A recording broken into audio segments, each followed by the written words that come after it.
Hi, Amir. How are you? I'm fine. Yeah. What about you? Good, good. Yeah. Thank you.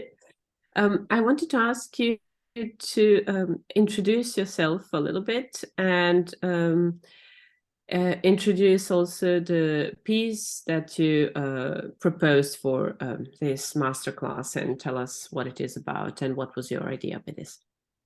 Yeah. Okay. Firstly, I'm really glad to be a participant in your program, and thank you for your to working with you and for your effort on my piece. Thank you very much. It was Yeah. a great pleasure. Yes, that's mine. Uh, my name is Amir Khalaf. I'm an Egyptian composer based in Cairo. And I consider myself a self-taught composer, as I am originally studied fine arts, and I worked as a film composer Mhm, for many years. And in 2020, I studied music composition at the University of Birmingham, and I earned mhm, my master's degree in music composition.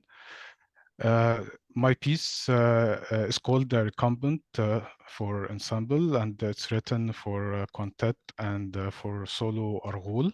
The arghoul is an Egyptian double pipe woodwind instrument that mostly played by circular breathing. mhm, It has two pipes. One pipe is responsible for a pedal note, and the other for the melodic lines. Uh, and the idea is that piece can be performed in three different situations. The first one is with the live solo arghoul, which would be invisible. Um, so it would be off the stage. And the second situation can be played back by a pre-recorded arghoul. mhm. And last one will be completely or totally absent the arghoul. Only the ensemble will imitate the sound of arghoul in some uh, uh, parts in the piece. Okay, wow. And how how was the process of composing this piece for you? Yes, actually, it was originally written for an orchestra, as you know that, and then I transformed it into an ensemble.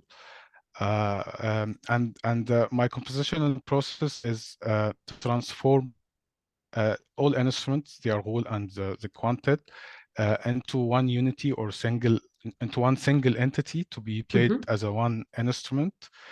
Um, so I don't use any polyphonic processes or any virtuosic approaches from the arghoul.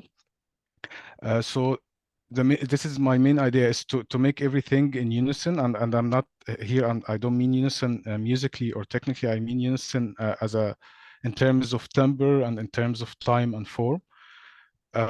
Yes, and also this will be achieved by making the ensemble imitate the arghoul.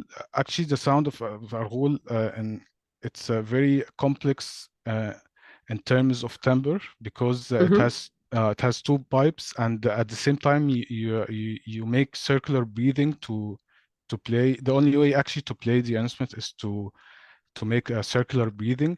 So the result of the sound is quite complex, because you have uh, maybe two or three different rhythmic structures. They are very subtle, but it's there. The first one is resulted from the variance of intonation between the two pipes, and the other mhm. one produced by the rhythm of the breathing of the performer. Okay. So I will transform that into other instruments to be to be in one with the arghoul, uh, whether with the arghoul playing or without the arghoul playing with the ensemble. Okay. Yeah. Yes, that's very exciting. I'm also because you mentioned it now, and we talked about this during our last session. I'm very glad that you have this magical invisible soloist. Yeah. Because yeah, there were also purely acoustic reasons for that. Can you tell me about how you treated ensemble, just a little bit, how you treated ensemble to imitate this sound of arghoul, and how that works together? Because you mentioned there would be three possibilities to, or three versions. Is this what you have? It's just the way it is, and then it's either with live soloist or with tape or without soloist at all, or there are going to be some changes? It would be the same because the idea is helping me a lot to make the three different situations the same, because everything in unison, you know. So whether it's with the arghoul or without the arghoul, it will be the same music. Nothing will be changed because because everything is complementing other things. You know, all instruments are complementing each other, so it will be the same thing. At first, I thought it will be difficult to make these three situations, but the three situations resulted from the idea itself of being at one with all instruments being at one with each other.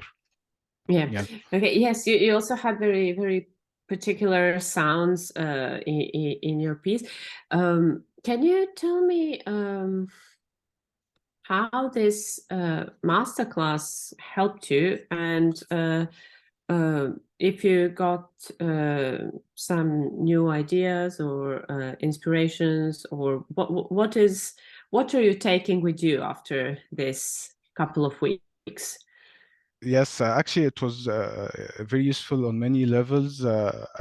As you know, we talked about everything. It was an open discussion about everything, but at the same time, it was strongly related to my piece, as we talked about the form a lot, about technical or instrumental techniques, and the playability of some techniques that I've used.